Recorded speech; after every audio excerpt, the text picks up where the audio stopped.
Learn more about your gerbil's tail, why your gerbil's tail fell off, and what the underlying issue is. Did you know that your gerbil's tail falling off is a fairly common condition?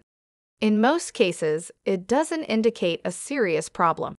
Learn what gerbil owners can do. One day, you may come home to find that your gerbil's tail has fallen off. Don't worry.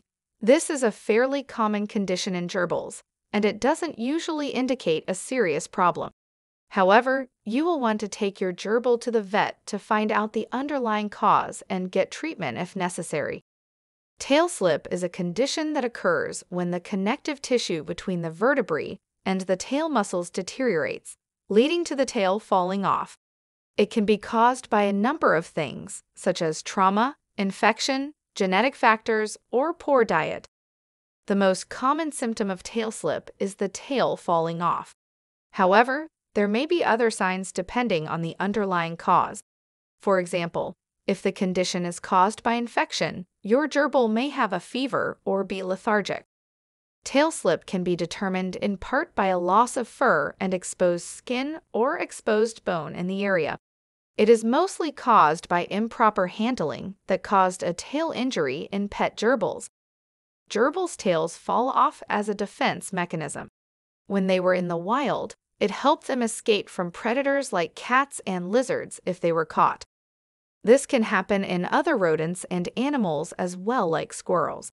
It can be perfectly normal in your pet even if they aren't attacked by prey.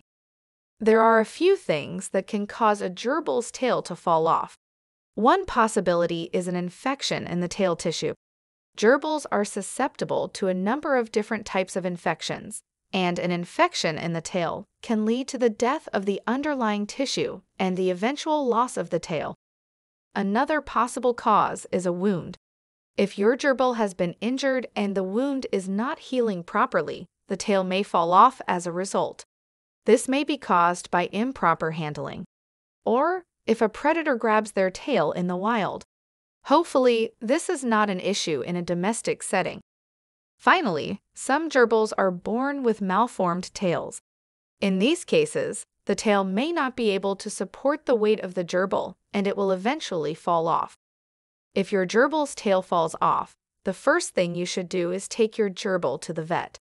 The vet will be able to determine the underlying cause of the tail loss and provide treatment if necessary. You may need to consult an exotic vet who has experience in dealing with rodents.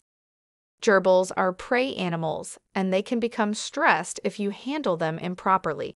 It is important to be gentle and calm when you are handling them. Never grab your gerbils. And if your gerbil seems agitated or fearful, put them down and give them some time to calm down. If you have concerns about your gerbil, please speak to your veterinarian. You may want to consider finding a vet that specializes in small animals. Check out the blog post for more information.